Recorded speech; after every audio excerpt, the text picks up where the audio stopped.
ದ್ವಿತೀಯ PUC ಅಧ್ಯಾಯ 5 ಸಿಬ್ಬಂದಿ ನಿರ್ವಹಣೆ. ಈಗಾಗಲೇ ಯೋಜನೆ ಮತ್ತು ಸಂಘಟನೆಯನ್ನು ನೋಡಿ ನಿರ್ವಹಣೆಯ ಕಾರ್ಯಗಳಾಗಿರ್ತಕ್ಕಂಥ ಮೊದಲನೇದು ಯೋಜನೆ. ಅಂದರೆ ನಾವು ಯಾವ ಕೆಲಸ ಮಾಡಬೇಕಾಗಿದೆ ಅಂತಕ್ಕಂಥದ್ದನ್ನು ಯೋಜನೆ ಮಾಡಿಕೊಂಡು ಅದಕ್ಕೆ ಬೇಕಾಗಿರ್ತಕ್ಕಂಥ ಸಂಪನ್ಮೂಲಗಳನ್ನು ಕ್ರೋಢೀಕರಿಸತಕ್ಕಂಥದ್ದು ಸಂಘಟನೆ. ಅದು ಮಾನವ ಮತ್ತು ಮಾನವೇತರ ಸಂಪನ್ಮೂಲಗಳನ್ನು ಕ್ರೋಢೀಕರಿಸತಕ್ಕಂಥದ್ದು ಸಂಘಟನೆ. ನಾವು ಹಾಕಿಕೊಂಡಿರ್ತಕ್ಕಂಥ ಯೋಜನೆ ಕ್ರಮಬದ್ಧವಾಗಿ ಮತ್ತು ಯಶಸ್ವಿಯಾಗಿ ಪರಿಪೂರ್ಣವಾಗಬೇಕಾದ್ರೆ ಅದಕ್ಕೆ ಸಿಬ್ಬಂದಿ ನಿರ್ವಹಣೆ ಅತ್ಯವಶ್ಯಕ. ಮೂರನೇ ಕಾರ್ಯ ಆಗಿರ್ತಕ್ಕಂಥ ಸಿಬ್ಬಂದಿ ನಿರ್ವಹಣೆ. ನಾವು ಮಾಡಬೇಕಾಗಿರ್ತಕ್ಕಂಥ ಕಾರ್ಯಗಳನ್ನು ಪರಿಪೂರ್ಣವಾಗಿ ಮುಗಿಸಬೇಕಾದ್ರೆ, ಯಶಸ್ವಿಯಾಗಿ ನಾವು ನಿರ್ದಿಷ್ಟವಾಗಿರ್ತಕ್ಕಂಥ ಗುರಿಯನ್ನು ತಲುಪಬೇಕಾದ್ರೆ ಯೋಗ್ಯ ರೀತಿಯ ಸಿಬ್ಬಂದಿಗಳನ್ನು ನೇಮಕ ಮಾಡಬೇಕಾಗಿರ್ತಕ್ಕಂಥದ್ದು ನಿರ್ವಹಣೆಯ ಮೂರನೇ ಕಾರ್ಯ. ಯೋಗ್ಯವಾಗಿರ್ತಕ್ಕಂಥ ಸಿಬ್ಬಂದಿಯನ್ನು ನಿರ್ವಹಣೆ ಮಾಡಬೇಕಾದ್ರೆ, ಯಾಕಂದರೆ ಯೋಗ್ಯವಾಗಿರ್ತಕ್ಕಂಥದ್ದು ಅಂದರೆ ಭಾಳ ಕೌಶಲ್ಯತನ ಹೊಂದಿರತಕ್ಕಂಥ ಸಿಬ್ಬಂದಿಗಳನ್ನು ನೇಮಕ ಮಾಡಬೇಕಾಗ್ತದೆ. ಇಲ್ಲಾಂದರೆ ನಾವು ಕಾರ್ಯದಲ್ಲಿ ಯಶಸ್ಸನ್ನು ಗಳಿಸಲಿಕ್ಕಾಗಲ್ಲ. ಈಗ ಆಧುನಿಕ ಕಾಲದಲ್ಲಿ ಬಹಳಷ್ಟು ವೇಗವಾಗಿ ವ್ಯವಹಾರ ಸಂಸ್ಥೆಗಳು ತಮ್ಮ ಕಾರ್ಯಗಳನ್ನು ನಿರ್ವಹಣೆ ಮಾಡಬೇಕಾಗಿದೆ. ಅದಕ್ಕೆ ಯೋಗ್ಯರಾಗಿರ್ತಕ್ಕಂಥ ಸಿಬ್ಬಂದಿಗಳನ್ನು ನೇಮಕ ಮಾಡಬೇಕು. ಅದಕ್ಕೋಸ್ಕರ ಸಿಬ್ಬಂದಿ ನಿರ್ವಹಣೆ ಅಂದರೆ ಏನು? ಸಂಘಟನೆಯಡಿಯಲ್ಲಿ ಕಾರ್ಯನಿರ್ವಹಿಸಬೇಕಾದ್ರೆ ಅದಕ್ಕೆ ಬೇಕಾಗಿರ್ತಕ್ಕಂಥ ಸಿಬ್ಬಂದಿಗಳನ್ನು ನೇಮಕಾತಿ ಮಾಡ್ಕೋಬೇಕು. ನಮಗೆ ಯಾವ ಕೆಲಸಗಳಿಗೆ ಯಾವ ಸಿಬ್ಬಂದಿಗಳು ಬೇಕಾಗಿದ್ದಾರೆ ಅಂತಕ್ಕಂಥದ್ದನ್ನು ನೇಮಕಾತಿ ಮಾಡ್ಕೋಬೇಕು. ಆ ನೇಮಕಾತಿ ಕಾರ್ಯವನ್ನು ಪರಿಪೂರ್ಣ ಮಾಡಬೇಕಾದ್ರೆ ಆಯ್ಕೆ ಮಾಡಬೇಕು. ಯಾವ ಸಿಬ್ಬಂದಿಗಳು ಬೇಕು ಅದನ್ನು ನೇಮಕಾತಿ ಮಾಡ್ಕೋಬೇಕಾದ್ರೆ ಆಯ್ಕೆ ಮಾಡಬೇಕು. ಆಯ್ಕೆ ಮಾಡ್ಕೊಂಡಿರ್ತಕ್ಕಂಥವ್ರಿಗೆ ಹಾಗೆ ಕೆಲಸವನ್ನು ಕೊಡಲಿಕ್ಕಾಗಲ್ಲ. ಅವರಿಗೆ ತರಬೇತಿಯನ್ನು ನೀಡಬೇಕು. ತರಬೇತಿಯನ್ನು ನೀಡಿ ಅವರನ್ನು ಅಭಿವೃದ್ಧಿಪಡಿಸಬೇಕು. ಅವರಿಗೆ ಹಲವಾರು ತರಬೇತಿಗಳನ್ನು ನೀಡೋದ್ರ ಮೂಲಕ ಅವರ ಕೌಶಲ್ಯತೆಯನ್ನು ಹೆಚ್ಚಿಸಬೇಕು, ಅಭಿವೃದ್ಧಿಪಡಿಸಬೇಕು. ಆಗ ಮಾತ್ರ ಅವರಿಂದ ಪರಿಪೂರ್ಣವಾಗಿರ್ತಕ್ಕಂಥ ಕಾರ್ಯಗಳನ್ನು ಪಡಲಿಕ್ಕೆ ಸಾಧ್ಯತೆ ಆಗ್ತದೆ. ಸೊ ಅದಕ್ಕೋಸ್ಕರ ಯೋಗ್ಯವಾಗಿರ್ತಕ್ಕಂಥ ಸಿಬ್ಬಂದಿಗಳನ್ನು, ಯಾಕಂದರೆ ಸಿಬ್ಬಂದಿ ಬೇಕೇ ಬೇಕು. ಯಾವುದೇ ಒಂದು ವ್ಯವಹಾರ ಸಂಸ್ಥೆ ನಾವು ಕಾರ್ಯನ ನಿರ್ವಹಣೆ ಮಾಡಬೇಕು ಅಂದರೆ ಯೋಗ್ಯವಾಗಿರ್ತಕ್ಕಂಥ ಸಿಬ್ಬಂದಿಗಳನ್ನು ನೇಮಕ ಮಾಡಲೇಬೇಕು. ಸಿಬ್ಬಂದಿಗಳು ಇಲ್ಲದಂಗೆ ಯಾವ ವ್ಯವಹಾರ ಸಂಸ್ಥೆಗಳು ತಮ್ಮ ಕಾರ್ಯಗಳನ್ನು ನಿರ್ವಹಣೆ ಮಾಡಲಿಕ್ಕೆ ಆಗಲ್ಲ. ಸೊ ಅದಕ್ಕೋಸ್ಕರ ನಮಗೆ ಬೇಕಾಗಿರ್ತಕ್ಕಂಥ ಸಿಬ್ಬಂದಿಗಳನ್ನು ನೇಮಕಾತಿ ಪ್ರಕ್ರಿಯೆಯನ್ನು ಪ್ರಾರಂಭ ಮಾಡಬೇಕು, ಆಯ್ಕೆ ಮಾಡಬೇಕು, ತರಬೇತಿಗಳನ್ನು ನೀಡಬೇಕು, ಅವರನ್ನು ಅಭಿವೃದ್ಧಿಪಡಿಸಬೇಕು. ಅವರಿಗೆ ಯೋಗ್ಯ ರೀತಿಯಲ್ಲಿ ಸಂಭಾವನೆಯನ್ನು ಕೊಡಬೇಕು. ಯೋಗ್ಯ ರೀತಿಯ ಸಂಭಾವನೆಯನ್ನು ಕೊಟ್ಟಾಗ ಮಾತ್ರ ಅವರಿಂದ ಕೆಲಸವನ್ನು ಪಡೀಲಿಕ್ಕೆ ಸಾಧ್ಯತೆ ಇದೆ. ಇವೆಲ್ಲ ಪ್ರಕ್ರಿಯೆಗಳು ಸೇರ್ತಕ್ಕಂಥದ್ದು ಏನಪ್ಪ? ಸಿಬ್ಬಂದಿ ನಿರ್ವಹಣೆ. ಬರೀ ಅವರ ನೇಮಕ ಮಾಡ್ಕೊಂಡು ಅವ್ರಿಗೆ ಕೆಲಸಗಳನ್ನು ಹಂಚಿಕೊಡ್ತಕ್ಕಂಥ ಅಷ್ಟೇ ಅಲ್ಲ, ಅವರಿಗೆ ಕೆಲಸಗಳನ್ನು ಹಂಚಿಕೊಡೋದ್ರ ಮೂಲಕ ಅವರಿಗೆ ತರಬೇತಿ ಮಾರ್ಗದರ್ಶನವನ್ನು ನೀಡಿ ಅವರಿಗೆ ಉತ್ತಮ ರೀತಿಯ ಸಂಭಾವನೆಯನ್ನು ಕೊಡಬೇಕು ಸರಿಯಾದ ಸಮಯಕ್ಕೆ. ಆಗ ಮಾತ್ರ ಅವರಿಂದ ಪರಿಪೂರ್ಣವಾಗಿರ್ತಕ್ಕಂಥ ಕೆಲಸವನ್ನು ಪಡಲಿಕ್ಕೆ ಸಾಧ್ಯತೆ ಆಗ್ತದೆ. ಅದಕ್ಕೆ ಒಳ್ಳೆಯ ಸಿಬ್ಬಂದಿ ವರ್ಗ ಅಂತಕ್ಕಂಥದ್ದು ಒಂದು ವ್ಯವಹಾರ ಸಂಸ್ಥೆಯ ಅತ್ಯಮೂಲ್ಯವಾಗಿರ್ತಕ್ಕಂಥ ಆಸ್ತಿ ಅಂದರೆ ತಪ್ಪಾಗಲಾರದು. ಒಂದು ವ್ಯವಹಾರ ಸಂಸ್ಥೆಗೆ ಸಿಬ್ಬಂದಿಗಳೇ ಆಸ್ತಿ. ಯಾಕೆಂದರೆ ಅವರು ಸರಿಯಾದ ರೀತಿಯಿಂದ ಕೆಲಸ ಮಾಡಿದರೆ ಆ ವ್ಯವಹಾರ ಸಂಸ್ಥೆ ಯಶಸ್ವಿಯಾಗಿ ಕಾರ್ಯಗಳನ್ನು ನಿರ್ವಹಣೆ ಮಾಡಬೇಕು. ಇಲ್ಲಾಂದರೆ ಯಶಸ್ವಿಯಾಗಿ ಕಾರ್ಯಗಳನ್ನು ನಿರ್ವಹಣೆ ಮಾಡಲಿಕ್ಕೆ ಸಾಧ್ಯತೆ ಆಗಲ್ಲ. ಸೊ ಆ ದೃಷ್ಟಿಕೋನದಿಂದ ನಮಗೆ ಆ ಸಿಬ್ಬಂದಿಗಳನ್ನು ನೇಮಕಾತಿ ಪ್ರಕ್ರಿಯೆ ಪ್ರಾರಂಭ ಮಾಡ್ತಕ್ಕಂಥದ್ದು ಮತ್ತು ಅವರನ್ನು ಆಯ್ಕೆ ಮಾಡ್ತಾರೆ. ವಿವಿಧ ಮೂಲಗಳಿಂದ ಅವರನ್ನು ಆಯ್ಕೆ ಮಾಡೋದು, ಸೊ ಅವರಿಗೆ ತರಬೇತಿಗಳನ್ನು ನೀಡೋದು, ಮಾರ್ಗದರ್ಶನಗಳನ್ನು ನೀಡೋದು, ಸೊ ಅವರನ್ನು ಅಭಿವೃದ್ಧಿಪಡಿಸಿ ಅವರನ್ನು ಕೌಶಲ್ಯತೆಯಿಂದ ಕೂಡಿರ್ತಕ್ಕಂಥ ವ್ಯಕ್ತಿಗಳನ್ನಾಗಿ ಮಾಡಿ ಆನಂತರ ಅವರಿಗೆ ಯೋಗ್ಯ ರೀತಿಯ ಸಂಭಾವನೆಯನ್ನು ನೀಡೋದ್ರ ಮೂಲಕ ಅವರನ್ನು ಪರಿಪೂರ್ಣವಾಗಿರ್ತಕ್ಕಂಥ ಕೆಲಸವನ್ನು ಪಡಿತಕ್ಕಂಥದ್ದಕ್ಕೆ ನಾವು ಸಿಬ್ಬಂದಿ ನಿರ್ವಹಣೆ ಅಂತ ಹೇಳ್ತೇವೆ. ಈ ಸಿಬ್ಬಂದಿ ನಿರ್ವಹಣೆಯ ಮಹತ್ವಗಳನ್ನು ನೋಡೋಣ.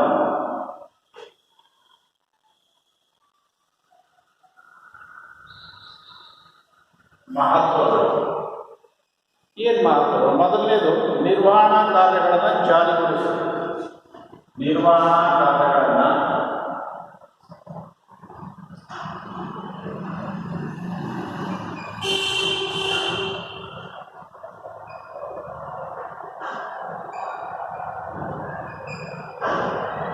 ನಿರ್ವಹಣೆಯಲ್ಲಿರ್ತಕ್ಕಂಥ ಕಾರ್ಯಗಳನ್ನು ಜಾರಿಗೊಳಿಸಬೇಕು ಅಂದರೆ ಅದಕ್ಕೆ ಸಮರ್ಪಕವಾಗಿರ್ತಕ್ಕಂಥ ಸಿಬ್ಬಂದಿ ವರ್ಗ ಬೇಕು.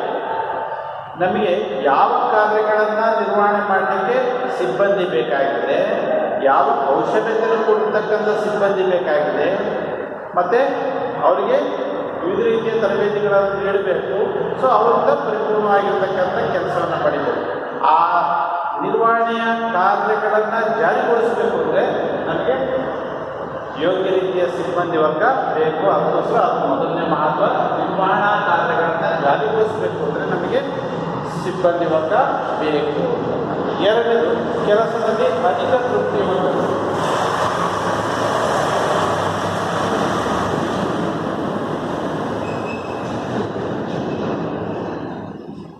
ಅಧಿಕ ತೃಪ್ತಿ ಹೊಂದಲು.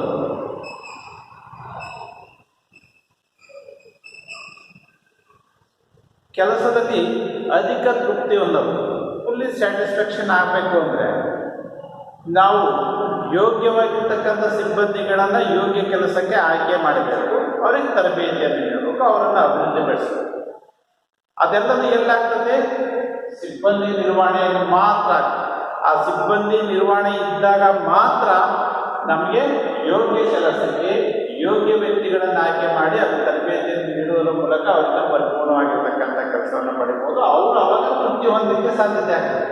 ಅವರು ಮಾಡಿರ್ತಕ್ಕಂಥ ಕೆಲಸದಲ್ಲಿ ಅವರು ತೃಪ್ತಿ ಹೊಂದಬೇಕು ಅಂದರೆ ಅದು ಸಿಬ್ಬಂದಿ ನಿರ್ವಹಣೆಯಿಂದ ಮಾತ್ರ ಸಾಧ್ಯತೆ ಆಗ್ತದೆ ಇರ್ತಕ್ಕಂಥದ್ದು ಎರಡನೇ ಮಾತು.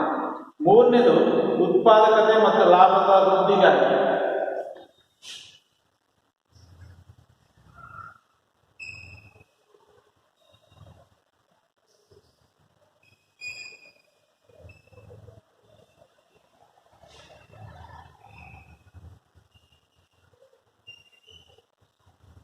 ಅತಿ ಹೆಚ್ಚು ಸರಕು ಸೇವೆಗಳನ್ನು ಉತ್ಪಾದನೆ ಮಾಡಬೇಕು ಅಂತಕ್ಕಂಥದ್ದು ಒಂದು ಕಡೆ, ಅತಿ ಹೆಚ್ಚು ಲಾಭವನ್ನು ಸಂಪಾದನೆ ಮಾಡಬೇಕು ಅನ್ನೋದು ಇನ್ನೊಂದು ಕಡೆ.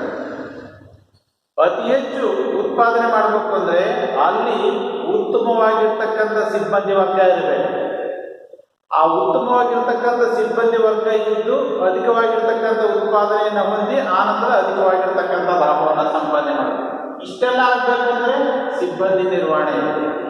ಆ ಸಿಬ್ಬಂದಿ ನಿರ್ವಹಣೆಯಿಂದ ಮಾತ್ರ ನಾವು ಒಳ್ಳೆಯ ಸಿಬ್ಬಂದಿ ವರ್ಗವನ್ನು ನೇಮಕ ಮಾಡುವುದರ ಮೂಲಕ ಅಧಿಕವಾಗಿರ್ತಕ್ಕಂಥ ಸರಕು ಸೇವೆಗಳನ್ನು ಉತ್ಪಾದನೆ ಮಾಡಬಹುದು. ಯಾವಾಗ ಅಧಿಕವಾಗಿರ್ತಕ್ಕಂಥ ಸರಕು ಸೇವೆಗಳನ್ನು ಉತ್ಪಾದನೆ ಮಾಡ್ತೀವೋ ಆವಾಗ ಅಧಿಕವಾಗಿರ್ತಕ್ಕಂಥ ಲಾಭಾಂಶವನ್ನು ಗಳಿಸಲಿಕ್ಕೆ ಸಾಧ್ಯತೆ ಆಗ್ತದೆ. ಸೊ ಈ ದೃಷ್ಟಿಕೋನದಿಂದ ನಮ್ಮ ಉತ್ಪಾದಕತೆ ಹೆಚ್ಚಬೇಕು, ಲಾಭ ಹೆಚ್ಚಬೇಕು ಅಂದರೆ ಉತ್ತಮವಾಗಿರ್ತಕ್ಕಂಥ ಸಿಬ್ಬಂದಿ ನಿರ್ವಹಣೆ ಯಾವ ನಿರ್ವಹಣೆ ಸಂಸ್ಥೆಯಲ್ಲಿ ಇರುತ್ತೋ ಅಲ್ಲಿ ಮಾತ್ರ ನಾವು ಅಧಿಕ ಉತ್ಪಾದನೆ ಅಧಿಕ ಲಾಭವನ್ನು ಸಂಪಾದನೆ ಮಾಡಲಿಕ್ಕೆ ಸಾಧ್ಯತೆ ಆಗುತ್ತೆ. ಇದು ಮೂರನೇ ಮಹತ್ವ. ನಾಲ್ಕನೇ ಮಹತ್ವ ಸಂಪನ್ಮೂಲಗಳ ಪರಿಣಾಮಕಾರಿ ಬಳಕೆ.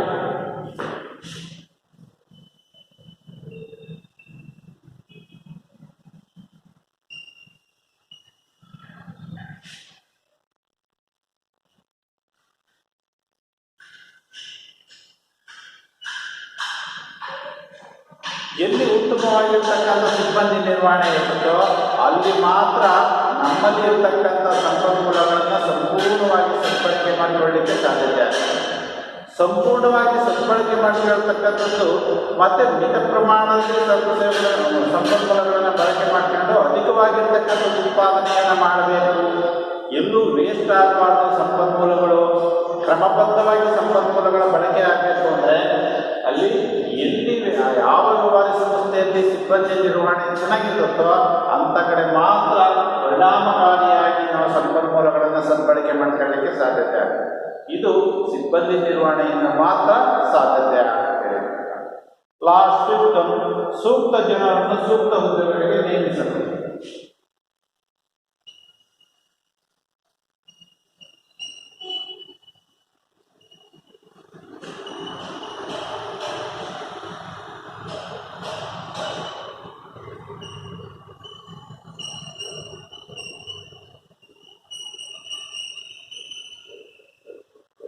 ಸೂಕ್ತವಾಗಿರ್ತಕ್ಕಂಥ ಹುದ್ದೆಗಳನ್ನು, ಸೂಕ್ತವಾಗಿರ್ತಕ್ಕಂಥ ಕೆಲಸಗಳಿಗೆ ಸೂಕ್ತವಾಗಿರ್ತಕ್ಕಂಥ ಜನರನ್ನು ನೇಮಕ ಮಾಡೋದು, ಸಿಬ್ಬಂದಿಯನ್ನು ನೇಮಕ ಮಾಡೋದು. ಅದು ಸಿಬ್ಬಂದಿ ಯಾವ ವ್ಯಾಪಾರಿ ಸಂಸ್ಥೆಯಲ್ಲಿ ಒಳ್ಳೆಯ ಸಿಬ್ಬಂದಿ ನಿರ್ವಹಣೆ ಇರುತ್ತೋ ಅಲ್ಲಿ ಮಾತ್ರ ಯಾವ ಕೆಲಸಗಳಿಗೆ ಬೇಕಾಗಿರ್ತಕ್ಕಂಥ ಸಿಬ್ಬಂದಿಗಳನ್ನು ನೇಮಕ ಮಾಡಿಕೊಳ್ಳಲಿಕ್ಕೆ ಸಾಧ್ಯತೆ ಆಗುತ್ತೆ. ಅಂದರೆ ಯಾವ ಕೆಲಸಗಳಿಗೆ ಯೋಗ್ಯವಾಗಿರ್ತಕ್ಕಂಥ ಸಿಬ್ಬಂದಿಗಳನ್ನು ನೇಮಕ ಮಾಡಿಕೊಳ್ಳಲಿಕ್ಕೆ ಸಾಧ್ಯತೆ ಆಗುತ್ತೆ. ಅಂದರೆ ಸೂಕ್ತವಾಗಿರ್ತಕ್ಕಂಥ ವ್ಯಕ್ತಿಗಳನ್ನು ಸೂಕ್ತವಾಗಿರ್ತಕ್ಕಂಥ ಹುದ್ದೆಗಳಿಗೆ ನೇಮಿಸಲಿಕ್ಕೆ ಸಾಧ್ಯತೆ ಆಗುತ್ತೆ. ಯಾಕೆಂದರೆ ಯಾವ ಕೌಶಲ್ಯತೆಯನ್ನು ಹೊಂದಿರತಕ್ಕಂಥ ವ್ಯಕ್ತಿಗಳು ಬೇಕಾಗಿದ್ದಾರೆ, ಯಾವ ಕೆಲಸಕ್ಕೆ ಆ ಸೂಕ್ತವಾಗಿರ್ತಕ್ಕಂಥ ವ್ಯಕ್ತಿಗಳನ್ನು ನೇಮಕ ಮಾಡಿಕೊಳ್ಳಲಿಕ್ಕೆ ಸಿಬ್ಬಂದಿ ನಿರ್ವಹಣೆಯಿಂದ ಮಾತ್ರ ಸಾಧ್ಯ. ಯಾವ ವ್ಯಾಪಾರಿ ಸಂಸ್ಥೆಗಳಲ್ಲಿ ಒಳ್ಳೆ ಸಿಬ್ಬಂದಿ ನಿರ್ವಹಣೆ ಇರುತ್ತೋ ಅಂಥ ಸಿಬ್ಬಂದಿ ನಿರ್ವಹಣೆಯಿಂದ ಆಗ್ತಕ್ಕಂಥ ಮಾತುಗಳು, ಸಿಬ್ಬಂದಿ ನಿರ್ವಹಣೆಯಿಂದ ನಿರ್ವಹಣಾ ಕಾರ್ಯಗಳನ್ನು ಜಾರಿಗೊಳಿಸಬಹುದು ಕರೆಕ್ಟ್ ಸರಿಯಾದ ಸಮಯಕ್ಕೆ. ಮತ್ತು ಸಿಬ್ಬಂದಿ ನಿರ್ವಹಣೆಯಿಂದ ಕೆಲಸದಲ್ಲಿ ಅಧಿಕ ತೃಪ್ತಿ ಹೊಂದಲು ಅಲ್ಲಿರ್ತಕ್ಕಂಥ ಸಿಬ್ಬಂದಿಗಳಿಗೆ ಸಾಧ್ಯತೆ ಆಗುತ್ತೆ. ಮತ್ತು ಸಿಬ್ಬಂದಿ ನಿರ್ವಹಣೆಯಿಂದ ಅತಿ ಹೆಚ್ಚು ಸರಕುಗಳನ್ನು ಉತ್ಪಾದನೆ ಮಾಡಬಹುದು, ಹೆಚ್ಚು ಲಾಭವನ್ನು ಸಂಪಾದನೆ ಮಾಡಬಹುದು. ಮತ್ತು ಸಿಬ್ಬಂದಿ ನಿರ್ವಹಣೆಯಿಂದ ಸಂಪನ್ಮೂಲಗಳನ್ನು ಸಮರ್ಪಕವಾಗಿ ಬಳಸಿಕೊಳ್ಳಲಿಕ್ಕೆ ಸಾಧ್ಯತೆ ಆಗುತ್ತೆ. ಮತ್ತು ಸಿಬ್ಬಂದಿ ನಿರ್ವಹಣೆಯಿಂದ ಸೂಕ್ತ ಜನರನ್ನು ಸೂಕ್ತ ಹುದ್ದೆಗಳಿಗೆ ನೇಮಿಸಲಿಕ್ಕೆ ಸಾಧ್ಯತೆ ಆಗ್ತದೆ. ಇಷ್ಟು 5 ಮಹತ್ವಗಳನ್ನು ಸಿಬ್ಬಂದಿ ನಿರ್ವಹಣೆಯಲ್ಲಿ ಕಾರಣ. ನೆಕ್ಸ್ಟ್ ಈಗ ಸಿಬ್ಬಂದಿ ನಿರ್ವಹಣೆಯ ಮಾನವ ಸಂಪನ್ಮೂಲ ಯೋಜನೆಯ ಭಾಗವಾಗಿ ಸಿಬ್ಬಂದಿ ನಿರ್ವಹಣೆಯಲ್ಲಿ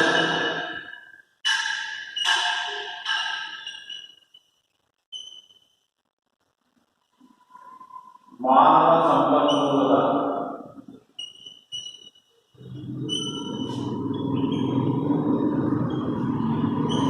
ಭಾಗವಾಗಿ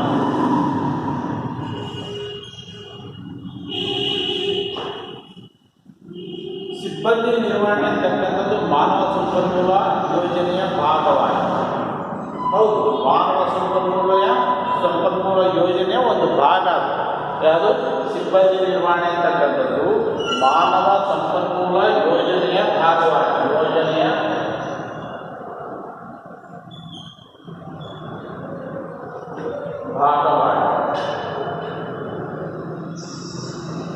ಮಾನವ ಸಂಪನ್ಮೂಲ ಯೋಜನೆಯ ಒಂದು ಪಾರ್ಟ್ ಅಷ್ಟೇ. ಸಿಬ್ಬಂದಿ ನಿರ್ವಹಣೆ ಅಂತಕ್ಕಂಥ ಅದೊಂದು ಭಾಗ. ಸೊ ಅದಕ್ಕೋಸ್ಕರ ಹೇಗೆ ಭಾಗ ಆಗ್ತದೆ? ಅದು ಮಾನವ ಸಂಪನ್ಮೂಲ ನಿರ್ವಹಣೆ ಒಂದು ಸಂಸ್ಥೆಯಲ್ಲಿನ ಜನರ ನಿರ್ವಹಣೆಗೆ ಅನ್ವಯಿಸ್ತದೆ. ಅಂದರೆ ಮಾನವ ಶಕ್ತಿ ಯೋಜನೆ ಒಂದಿದು.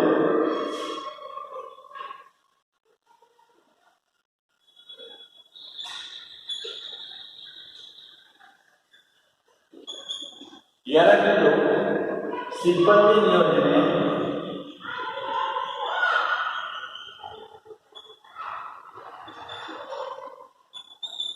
ಮೂರನೇದು ತರಬೇತಿ ಹಾಗೂ ಅಭಿವೃದ್ಧಿ.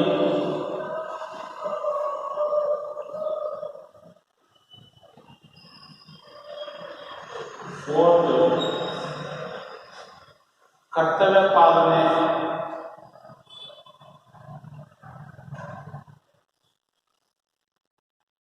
ಫಿಫ್ತ್ ಒನ್ ಪರಿಹಾರ.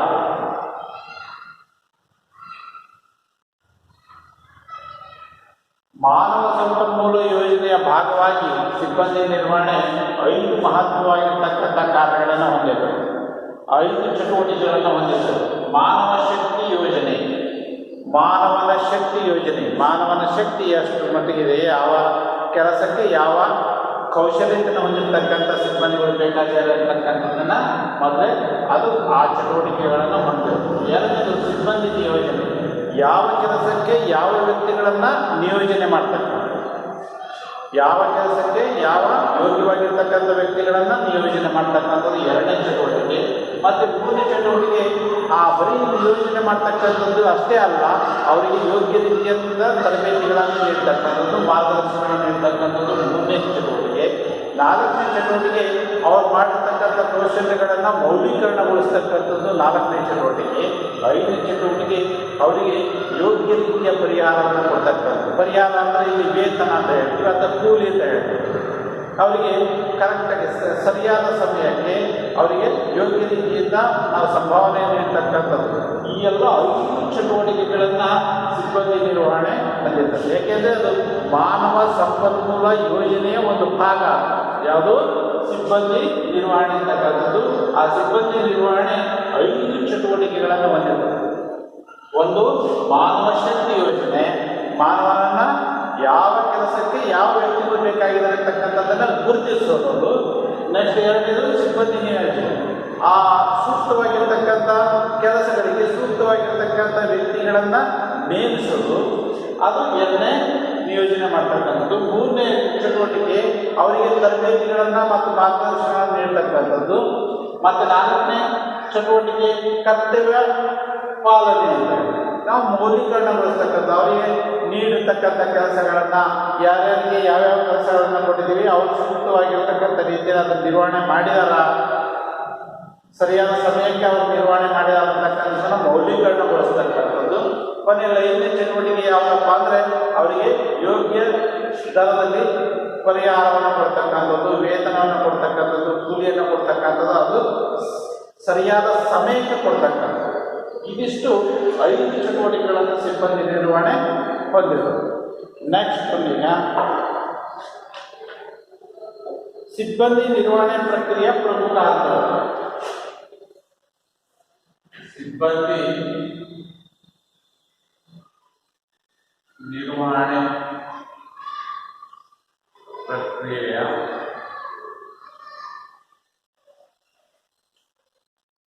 ವಿವಿಧ ಹಂತಗಳು.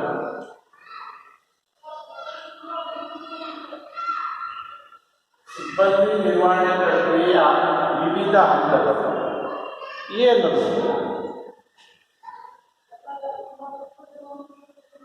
ಯೋಗ್ಯ ವ್ಯಕ್ತಿಯನ್ನು ಸಂಸ್ಥೆಯ ವಿವಿಧ ಹುದ್ದೆಗಳಿಗೆ ನೇಮಿಸುವುದು. ನಮ್ಮ ಯಾವುದೇ ಒಂದು ವ್ಯವಹಾರ ಸಂಸ್ಥೆಯನ್ನು ತಗೊಳ್ರಿ, ಯೋಗ್ಯ ವ್ಯಕ್ತಿಗಳನ್ನು ವಿವಿಧ ಹುದ್ದೆಗಳಿಗೆ ನೇಮಿಸ್ತಕ್ಕಂಥ ಪ್ರಕ್ರಿಯೆ. ಬರೀ ನೇಮಿಸೋದಷ್ಟೇ ಅಲ್ಲ, ಅವರಿಗೆ ತರಬೇತಿಗಳನ್ನು ನೀಡ್ತಕ್ಕಂಥದ್ದು ಮತ್ತು ಅವರನ್ನು ಅಭಿವೃದ್ಧಿಪಡಿಸ್ತಕ್ಕಂಥದ್ದು, ಆನಂತರ ಅವರಿಗೆ ಪರಿಹಾರವನ್ನು ಕೊಡ್ತಕ್ಕಂಥ ಈ ಎಲ್ಲ ಚಟುವಟಿಕೆಗಳನ್ನು ವಿವಿಧ ಹಂತಗಳಲ್ಲಿ ಕಾಣ್ತೀವಿ. ಆ ವಿವಿಧ ಹಂತಗಳು ಯಾವುವು? ಮೊದಲನೇ ಮಾನವ ಶಕ್ತಿಯ ಯೋಜನೆ.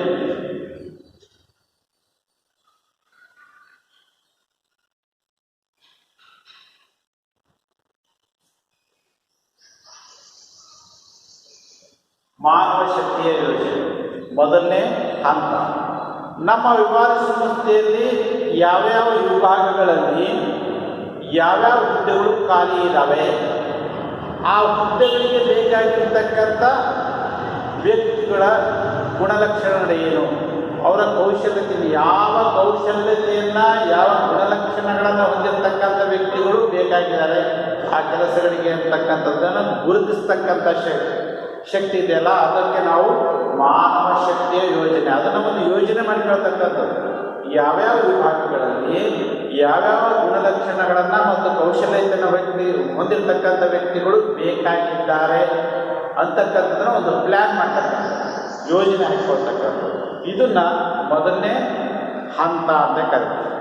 ಎರಡನೇ ಹಂತ ನೇಮಕ.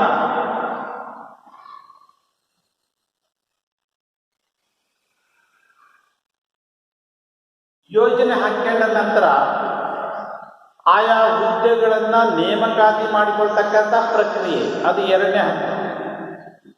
ಯಾವ್ಯಾವ ಗುಣಲಕ್ಷಣಗಳನ್ನು ಹೊಂದಿರತಕ್ಕಂಥ ವ್ಯಕ್ತಿಗಳು ಯಾವ್ಯಾವ ವಿಭಾಗಕ್ಕೆ ಬೇಕಾಗಿದ್ದಾರೆ, ಆ ಹುದ್ದೆಗಳಿಗೆ ಬೇಕಾಗಿರ್ತಕ್ಕಂಥ ವ್ಯಕ್ತಿಗಳನ್ನು ಅರ್ಜಿ ಸಲ್ಲಿಸಲು ಪ್ರೇರೇಪಿಸ್ತಕ್ಕಂಥ ಒಂದು ಪ್ರಕ್ರಿಯೆ. ನಮ್ಮ ಇಂಥ ವಿಭಾಗಗಳಲ್ಲಿ ಇಂಥ ಹುದ್ದೆಗಳು ಖಾಲಿ ಇದ್ದಾವೆ, ಅದಕ್ಕೆ ಇಂಥ ವಿದ್ಯಾರ್ಥಿಯನ್ನು ಹೊಂದಿರತಕ್ಕಂಥ ಮತ್ತು ಇಂಥ ಕೌಶಲ್ಯತೆಯನ್ನು ಹೊಂದಿರತಕ್ಕಂಥ ವ್ಯಕ್ತಿಗಳು ಬೇಕಾಗಿದ್ದಾರೆ, ತಾವು ಇವುಗಳಿಗೆ ಅರ್ಜಿ ಸಲ್ಲಿಸಬಹುದು ಅಂತ ಹೇಳಿ ಅವರನ್ನು ಪ್ರೇರೇಪಿಸ್ತಕ್ಕಂಥ ಒಂದು ಹಂತ ಇದೆಯಲ್ಲ, ಅದನ್ನು ನಾವು ನೇಮಕಾತಿ ಹಂತ ಅಂತ ಕರೀತೀವಿ. ಇದು ಎರಡನೇ ಹಂತ. ಮೂರನೇ ಹಂತಕ್ಕೆ ಬಂದರೆ ಆಯ್ಕೆ, ಸೆಲೆಕ್ಷನ್ ಅಂತ ಕರೀತೀವಿ.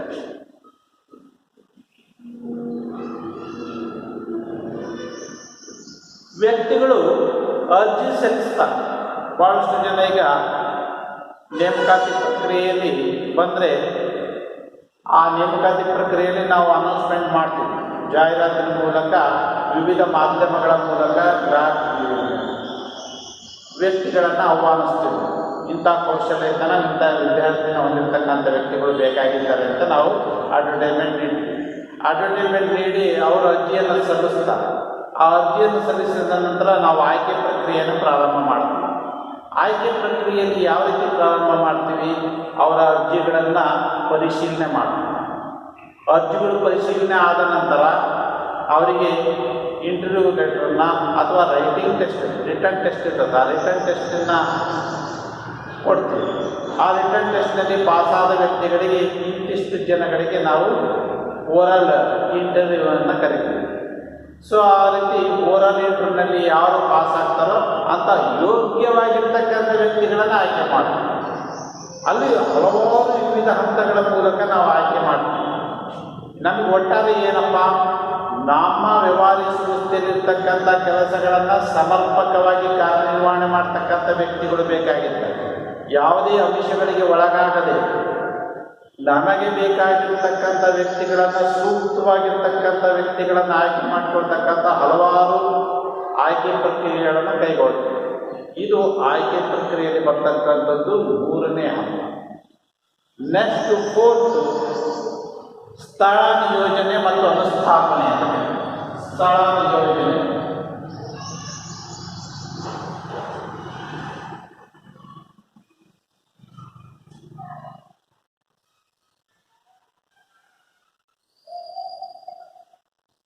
ಆಯ್ಕೆಯಾಗಿರ್ತಕ್ಕಂಥ ವ್ಯಕ್ತಿಗಳನ್ನು ಅವರ ಕೌಶಲ್ಯತೆಯ ಆಧಾರದ ಮೇಲೆ ಅವರಿಗೆ ಯಾವ ಕೆಲಸಗಳನ್ನು ಕೊಡಬಹುದು ಆ ಹುದ್ದೆಗಳಿಗೆ ಅವರನ್ನು ನಿಯೋಜನೆ ಮಾಡ್ತೀವಿ, ಅವರನ್ನು ಪೋಸ್ಟಿಂಗ್ ಮಾಡ್ತೀವಿ.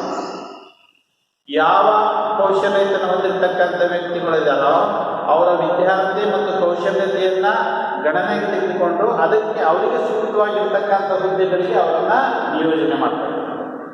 ಇದು 4ನೇ ಹಂತ. ಸೊ ಅವರನ್ನು ನಿಯೋಜನೆ ಮಾಡ್ತೀವಿ ಅಂದರೆ ಮೊದಲನೇ ಆಯ್ಕೆ ಮಾಡಿಕೊಳ್ಬೇಕಾದ್ರೆ ಅವರ ಸೂಕ್ತವಾಗಿರ್ತಕ್ಕಂಥ ಪ್ರತಿಭೆಯನ್ನು ಗುರುತಿಸ್ತೀವಿ. ಉದಾಹರಣೆಗೆ ಅವರು ಅಕೌಂಟ್ಸ್ ಡಿಪಾರ್ಟ್ಮೆಂಟಿಗಾಗಿದ್ದರೆ ಯಾರೋ ಆರ್ಟ್ಸ್ ಕಲ್ತಿರ್ತಕ್ಕಂಥನೋ ಅಥವಾ ಸೈನ್ಸ್ ಕಲ್ತಿರ್ತಕ್ಕಂಥನೋ ಅವರನ್ನು ಅಕೌಂಟ್ಸ್ ಡಿಪಾರ್ಟ್ಮೆಂಟಿಗೆ ಆಯ್ಕೆ ಮಾಡೋಕ್ಕೆ ಬರೋಲ್ಲ, ಯಾಕಂದರೆ ಅವರಿಗೆ ಅಕೌಂಟ್ಸಿನ ಬಗ್ಗೆ ಜ್ಞಾನ ಇದೆ. ಸೊ ಅದಕ್ಕೋಸ್ಕರ ಅವರು ಯಾರು ಕಾಮರ್ಸ್ ವಿದ್ಯಾರ್ಥಿಗಳು ಇರ್ತಾರೋ, ಅಂದರೆ ಅಕೌಂಟೆನ್ಸಿ ಮತ್ತು ಕಾಮರ್ಸನ್ನು ಕಲ್ತಿರ್ತಾರೋ ಅಂಥರನ್ನು ನಾವೇನು ಮಾಡ್ತೀವಿ, ಅಕೌಂಟ್ಸ್ ಡಿಪಾರ್ಟ್ಮೆಂಟಿಗೆ ನೇಮಕ ಮಾಡ್ತೀವಿ. ಅವರಿಗೆ ಅವರ ಕೌಶಲ್ಯತೆ ಅದಾಗಿದೆ. ನೆಕ್ಸ್ಟ್ ಯಾರು ಸೈನ್ಸ್ನಲ್ಲಿ ಕಾರ್ಯನಿರ್ವಹಣೆ ಮಾಡಿರ್ತಾರೋ ಅವರನ್ನು ಏನು ಮಾಡ್ತೀವಿ, ನಾವು ಪ್ರೊಡಕ್ಷನ್ ಡಿಪಾರ್ಟ್ಮೆಂಟಿಗೆ ನೇಮಕ ಮಾಡ್ತೀವಿ. ಯಾಕಂದರೆ ಅವರು ಪ್ರೊಡಕ್ಷನ್ನಲ್ಲಿ ಒಳ್ಳೆಯ ಅನುಭವವನ್ನು ಪಡೆದಿರ್ತಾರೆ.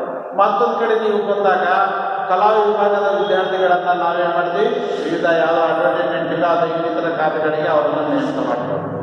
ಹೀಗೆ ಅವರ ಕೌಶಲ್ಯತೆ ವಿದ್ಯಾರ್ಥಿಯ ಆಧಾರದ ಮೇಲೆ ಅವರನ್ನು ನೇಮಕ ಮಾಡ್ಕೊಂಡು ಅವರಿಗೆ ಸೂಕ್ತವಾಗಿರ್ತಕ್ಕಂಥ ಜಾಗಗಳನ್ನು ಗುರುತಿಸಿ ಸೂಕ್ತವಾಗಿರ್ತಕ್ಕಂಥ ಹುದ್ದೆಗಳಿಗೆ ಅವರನ್ನು ನಿಯೋಜನೆ ಮಾಡತಕ್ಕಂಥದ್ದು ಇದೆಯಲ್ಲ, ಅದಕ್ಕೆ ನಾವು ಸ್ಥಳ ನಿಯೋಜನೆ ಮತ್ತು ಅನುಸ್ಥಾಪನೆ 4ನೇ ಹಂತ. 5ನೇ ಹಂತಕ್ಕೆ ಬಂದರೆ ತರಬೇತಿ ಮತ್ತು ಅಭಿವೃದ್ಧಿ.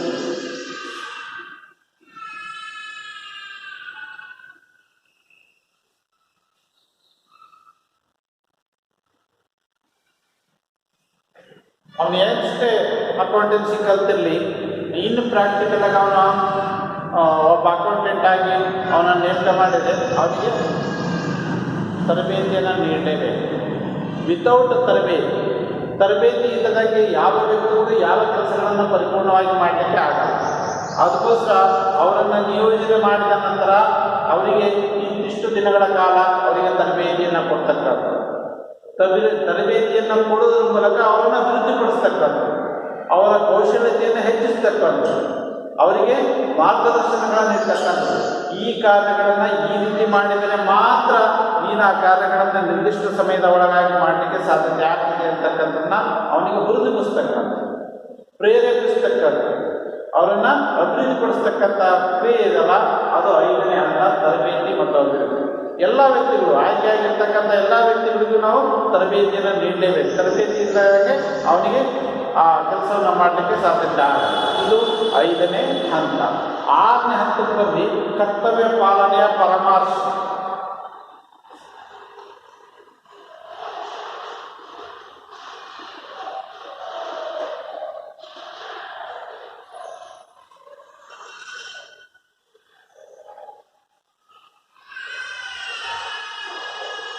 ಸೊ ಅವನಿಗೆ ತರಬೇತಿ ನೀಡಿ ಅವನಿಗೆ ಒಂದು ನಿರ್ದಿಷ್ಟವಾಗಿರ್ತಕ್ಕಂಥ ಜಾಗದಲ್ಲಿ ಅವನ ನಿಯೋಜನೆ ಮಾಡಿ ಅವನಿಗೆ ತರಬೇತಿ ನೀಡಿ ಸೊ ಅವನಿಗೆ ಕೆಲಸವನ್ನು ಕೊಟ್ಟಾಗ, ಕೆಲಸ ಹಂಚಿಕೆ ಮಾಡಿದಾಗ, ಅವನಿಗೆ ಈ ಕೆಲಸವನ್ನು ಮಾಡುವಂಥ ಆದೇಶ ನೀಡಿದಾಗ ಅವನ ಮೇಲಧಿಕಾರಿ ಆ ಕೆಲಸವನ್ನು ನಿರ್ದಿಷ್ಟ ಸಮಯದ ಒಳಗಾಗಿ ಮಾಡಿ ಮುಗಿಸಿದಾನ ಅಥವಾ ಇಲ್ವಾ, ಕರೆಕ್ಟಾಗಿ ಆ ಕೆಲಸವನ್ನು ಮಾಡಿದಾನ ಅಥವಾ ಅಥವಾ ಅವನು ಮಿತ ಪ್ರಮಾಣದಲ್ಲಿ ಸಂಪನ್ಮೂಲಗಳನ್ನು ಬಳಕೆ ಮಾಡಿಕೊಂಡು ಯೋಗ್ಯ ರೀತಿಯಲ್ಲಿ ಆ ಕೆಲಸವನ್ನು ಮಾಡಿ ಮುಗಿಸಿದಾನ ಅಥವಾ ಇಲ್ವಾ ಅಂತಕ್ಕಂಥದ್ದನ್ನು ಪರಾಮರ್ಶೆ ಮಾಡ್ತಕ್ಕಂಥದ್ದು. ನಾವು ಸಿಬ್ಬಂದಿಗೆ ಕೆಲಸಗಳನ್ನು ಹಂಚಿಕೊಟ್ಟಾಗ ಆ ಕೆಲಸಗಳನ್ನು ಅಚ್ಚುಕಟ್ಟಾಗಿ ಆ ಸಿಬ್ಬಂದಿ ಮಾಡಿದಾನ ಅಥವಾ ಇಲ್ವಾ ಅಂತಕ್ಕಂಥದ್ದನ್ನು ಪರಾಮರ್ಶೆ ಮಾಡ್ತಕ್ಕಂಥದ್ದು 6ನೇ ಹಂತ. ಪರಾಮರ್ಶೆ ಮಾಡದೇ ಇದ್ದರೆ ಅವನಿಗೆ ಬೇಕಾದ ರೀತಿಯಲ್ಲಿ ಅವನು ಕೆಲಸ ಮಾಡಿಬಿಟ್ಟು ಹೋಗ್ಬಿಡ್ತಾನೆ. ನಾವು ಏನೇ ಕೆಲಸವನ್ನು ಮಾಡಲಿಕ್ಕಾದ್ರೆ ಒಂದು ಸಿಸ್ಟಮೆಟಿಕ್ ಮ್ಯಾನರ್ನೇ ಆ ಕೆಲಸಗಳನ್ನು ಮಾಡಬೇಕು. ಹಾಗಿದ್ದಾಗ ಮಾತ್ರ ನಾವು ಸಮರ್ಪಕವಾಗಿ ನಮ್ಮ ಸಂಪನ್ಮೂಲಗಳನ್ನು ಸದ್ಬಳಕೆ ಮಾಡಿಕೊಂಡು ಅದನ್ನು ಲಾಭದಾಯಕವಾಗಿ ಕೆಲಸಗಳನ್ನು ಮಾಡಲಿಕ್ಕೆ ಸಾಧ್ಯತೆ ಆಗ್ತದೆ. ಬೇಕಾಬಿಟ್ಟಿ ಮಾಡಿದರೆ ಅದು ಕೆಲಸ ಆಗಲ್ಲ. ಸೊ ಅದಕ್ಕೋಸ್ಕರ ಒಂದು ಸಿಸ್ಟಮೆಟಿಕ್ ಮ್ಯಾನರ್ನಲ್ಲಿ ಆ ಕೆಲಸವನ್ನು ಪರಿಪೂರ್ಣವಾಗಿ ಮಾಡಿ ಮುಗಿಸಿರೋಣ ಇಲ್ವಾ ಅಂತಕ್ಕಂಥದ್ದನ್ನು ಮೇಲಧಿಕಾರಿಗಳು ಅದನ್ನು ಪರಾಮರ್ಶೆ ಮಾಡ್ತಕ್ಕಂಥ, ಪರಿಶೀಲನೆ ಮಾಡ್ತಕ್ಕಂಥ ಕ್ರಿಯೆ ಇದಲ್ಲ, ಅದು 6ನೇ ಹಂತ. 7ನೇ ಹಂತಕ್ಕೆ ಬರೋಣ. 7ನೇ ಹಂತದಲ್ಲಿ ಬಡ್ತಿ ಮತ್ತು ಪದೋನ್ನತಿ ಅವಕಾಶ.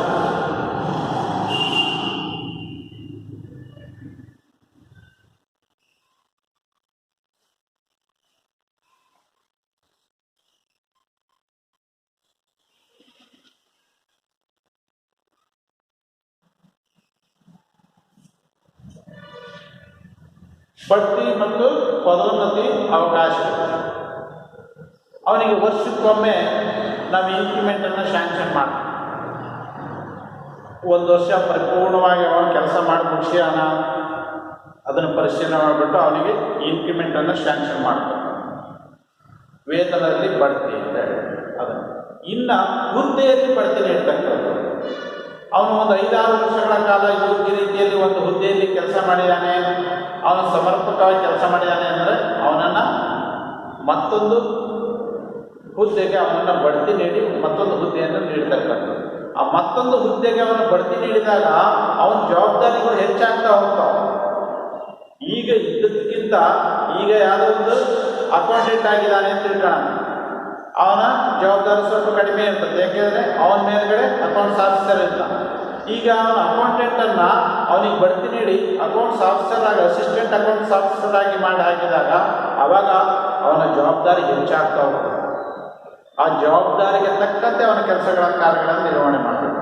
ಅದಕ್ಕೋಸ್ಕರ ಇಲ್ಲಿ ವರ್ಷಕ್ಕೊಮ್ಮೆ ವೇತನದಲ್ಲಿ ಬಡ್ತಿ ನೀಡೋದು ಮತ್ತು ಹಲವಾರು ವರ್ಷಗಳ ಕಾಲ ಆ ಕೆಲಸಗಳನ್ನು ಸಮರ್ಪಕವಾಗಿ ಮಾಡಿದ್ದಾನೆ, ಅವನ ಅನುಭವ ಹೆಚ್ಚಾದಂಗೆ ನಾವೇ ಮಾಡ್ತೀವಿ, ಹುದ್ದೆಯಲ್ಲಿ ಬಡ್ತಿ ನೀಡ್ತಕ್ಕಂಥ ಅದಕ್ಕೆ ಅವಕಾಶಗಳಿದ್ದಾವೆ.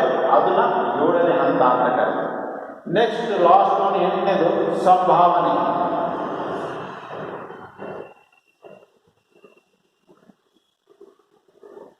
ಇದು ಬಹಳಷ್ಟು ಮುಖ್ಯ. ಸಂಭಾವನೆ ಅಂತ ಕೂಲಿ ಅಥವಾ ಸಂಬಳ ಅಂತ ಕರೀತಾರೆ, ವೇತನ. ಯಾವಾಗಲೂ ನಾವು ಬರೀ ನಮ್ಮಲ್ಲಿರ್ತಕ್ಕಂಥ ಸಿಬ್ಬಂದಿಗೆ ಬರೀ ಕೆಲಸಗಳನ್ನು ಕೊಡ್ತಕ್ಕಂಥದ್ದು ಅಷ್ಟೇ ಅಲ್ಲ, ಅವರಿಗೆ ಯೋಗ್ಯ ರೀತಿಯ ಸಂಭಾವನೆಯನ್ನು ನೀಡ್ತಕ್ಕಂಥ, ಸರಿಯಾದ ಸಮಯಕ್ಕೆ ಸರಿಯಾಗಿ ವೇತನವನ್ನು ಪಾವತಿ ಮಾಡ್ತಾರೆ. ಇದು ಬಹಳಷ್ಟು ಮುಖ್ಯ. ಸಮಯಕ್ಕೆ ಸರಿಯಾಗಿ ವೇತನವನ್ನು ಪಾವತಿ ಮಾಡೋದು, ಯೋಗ್ಯ ರೀತಿಯಲ್ಲಿ ಸಂಭಾವನೆ ನೀಡ್ತಕ್ಕಂಥದ್ದು, ವರ್ಷಕ್ಕೊಮ್ಮೆ ಸಂಭಾವನೆಯಲ್ಲಿ ಹೆಚ್ಚಳ ಮಾಡ್ತಕ್ಕಂಥದ್ದು ಮತ್ತು ಅದ್ರ ಜೊತೆಗೆ ಬೋನಸ್ಗಳನ್ನು ಕೊಡ್ತಕ್ಕಂಥದ್ದು. ವರ್ಷಕ್ಕೆ 1 ಬಾರಿ ಅಥವಾ 2 ಬಾರಿ ಅವರಿಗೆ ಬೋನಸ್ ನೀಡೋದು. ಇದರಿಂದ ಏನಾಗ್ತದೆ ಅಂದರೆ ನಮ್ಮಲ್ಲಿರ್ತಕ್ಕಂಥ ನೌಕರರ ಕೌಶಲ್ಯತೆ ಹೆಚ್ಚಾಗ್ತದೆ, ಅವರನ್ನು ಉತ್ಸುಕರನ್ನಾಗಿ ಮಾಡಲಿಕ್ಕೆ ಸಾಧ್ಯತೆ ಆಗ್ತದೆ. ಹೀಗಿದ್ದಾಗ ಅತಿ ಹೆಚ್ಚು ಕೆಲಸಗಳನ್ನು ಪಡೀಲಿಕ್ಕೆ ಅವರಿಂದ ಸಾಧ್ಯತೆ ಆಗ್ತದೆ. ಈ ಎಲ್ಲ ಹಂತಗಳನ್ನು ನಾವು ಸಿಬ್ಬಂದಿ ನಿರ್ವಹಣೆ ಪ್ರಕ್ರಿಯೆ ಪ್ರಕ್ರಿಯೆಯ ವಿವಿಧ ಹಂತಗಳು ಅಂತ ಕರೀತಾರೆ. ಸಿಬ್ಬಂದಿ ನಿರ್ವಹಣೆ ಪ್ರಕ್ರಿಯೆಯ ಒಂದು ವ್ಯವಹಾರ ಸಂಸ್ಥೆ ನಿರ್ವಹಣೆಯ ಮೂರನೇ ಕಾರ್ಯ ಆಗಿರ್ತಕ್ಕಂಥ ಸಿಬ್ಬಂದಿ ನಿರ್ವಹಣೆ ಇದೆಯಲ್ಲ, ಆ ಸಿಬ್ಬಂದಿ ನಿರ್ವಹಣೆ ಪ್ರಕ್ರಿಯೆ ಪ್ರೊಸೆಸ್ನಲ್ಲಿ ಇರ್ತಕ್ಕಂಥ ವಿವಿಧ ಹಂತಗಳು ಏನಪ್ಪ ಅಂದರೆ, ಮೊದಲನೇದು ಮಾನವ ಶಕ್ತಿಯ ಯೋಜನೆ. ನಮ್ಮ ವ್ಯವಹಾರ ಸಂಸ್ಥೆಯಲ್ಲಿರ್ತಕ್ಕಂಥ ವಿವಿಧ ಹಂತಗಳಲ್ಲಿ ಯಾವ್ಯಾವ ಹಂತಗಳಲ್ಲಿ ಯಾವ್ಯಾವ ಹುದ್ದೆಗಳು ಖಾಲಿ ಇದ್ದಾವೆ, ಅದಕ್ಕೆ ಬೇಕಾಗಿರ್ತಕ್ಕಂಥ ಹುದ್ದೆಗಳನ್ನು ಗುರುತಿಸ್ತಕ್ಕಂಥ. ಎರಡನೇದು ಅದಕ್ಕೆ ಸೂಕ್ತವಾಗಿರ್ತಕ್ಕಂಥ ವ್ಯಕ್ತಿಗಳನ್ನು ನೇಮಕಾತಿ ಮಾಡ್ತಕ್ಕಂಥದ್ದು ಎರಡನೇ. ನೇಮಕಾತಿ ಮಾಡಬೇಕಾದ್ರೆ ಅದಕ್ಕೆ ಸೂಕ್ತವಾಗಿರ್ತಕ್ಕಂಥ ವ್ಯಕ್ತಿಗಳನ್ನು ವಿವಿಧ ಆಯ್ಕೆಗಳ ಮೂಲಕ ಆಯ್ಕೆ ಮಾಡ್ತಾರೆ, ವಿವಿಧ ಮಾರ್ಗಗಳ ಮೂಲಕ ಆಯ್ಕೆ ಮಾಡ್ತಾರೆ, ವಿವಿಧ ಹಂತಗಳಲ್ಲಿ ಆಯ್ಕೆ ಮಾಡ್ತಾರೆ. ನೆಕ್ಸ್ಟ್ ಆಯ್ಕೆ ಆಗಿರ್ತಕ್ಕಂಥ ವ್ಯಕ್ತಿಗಳಿಗೆ ಸೂಕ್ತವಾಗಿರ್ತಕ್ಕಂಥ ಸ್ಥಳಗಳಿಗೆ ಅವರನ್ನು ನಿಯೋಜನೆ ಮಾಡ್ತಕ್ಕಂಥ. ನಿಯೋಜನೆ ಆಗಿರ್ತಕ್ಕಂಥ ವ್ಯಕ್ತಿಗಳಿಗೆ ಕೆಲಸ ಕೊಡುವುದಕ್ಕಿಂತ ಮುಂಚಿತವಾಗಿ ತರಬೇತಿ ನೀಡಿ, ನಿರ್ದಿಷ್ಟ ಅವಧಿಯವರೆಗೆ ಅವರಿಗೆ ತರಬೇತಿ ನೀಡಿ ಅವರಿಗೆ ಮಾರ್ಗದರ್ಶನ ನೀಡತಕ್ಕಂಥದ್ದು. ಸೊ ಆ ತರಬೇತಿ ಹೊಂದಿ ಆ ಕೆಲಸಗಳನ್ನು ಹಂಚಿಕೊಟ್ಟು ಅವ್ರ ಕೆಲಸಗಳನ್ನು ಮಾಡಿದಾರ ಅಥವಾ ಇಲ್ವಾ, ಒಂದು ಸಿಸ್ಟಮೆಟಿಕ್ ಮ್ಯಾನರ್ ವೈಜ್ಞಾನಿಕ ಪದ್ಧತಿಯಲ್ಲಿ ಒಂದು ನಿರ್ದಿಷ್ಟವಾಗಿರ್ತಕ್ಕಂಥ ಪದ್ಧತಿಯಲ್ಲಿ ಆ ಕಾರ್ಯಗಳನ್ನು ಮಾಡಿ ಮುಗಿಸಿದಾರ ಅಥವಾ ಇಲ್ವಾ ಅಂತಕ್ಕಂಥದ್ದನ್ನು ನಾವು ಪರಾಮರ್ಶೆ ಮಾಡ್ತಕ್ಕಂಥದ್ದು ಮೇಲಧಿಕಾರಿ. ನಂತರ ಅವರಿಗೆ ಬಡ್ತಿಗೆ ಅವಕಾಶ ನೀಡ್ತಕ್ಕಂಥದ್ದು, ವೇತನದಲ್ಲಿ ಬಡ್ತಿಗಳನ್ನು ನೀಡ್ತಕ್ಕಂಥದ್ದು, ಹುದ್ದೆಗಳಲ್ಲಿ ಬಡ್ತಿಗಳನ್ನು ನೀಡ್ತಕ್ಕಂಥದ್ದು. ಯಾಕೆಂದರೆ ಅವರ ಕೌಶಲ್ಯತೆ ಹೆಚ್ಚಾದಂಗೆ, ಅವರಿಗೆ ಸರ್ವಿಸ್ ಹೆಚ್ಚಾದಂಗೆ ಅವರಿಗೆ ಮುಂದಿನ ಹುದ್ದೆಗಳಿಗೆ ಬಡ್ತಿ ನೀಡ್ತಕ್ಕಂಥದ್ದು.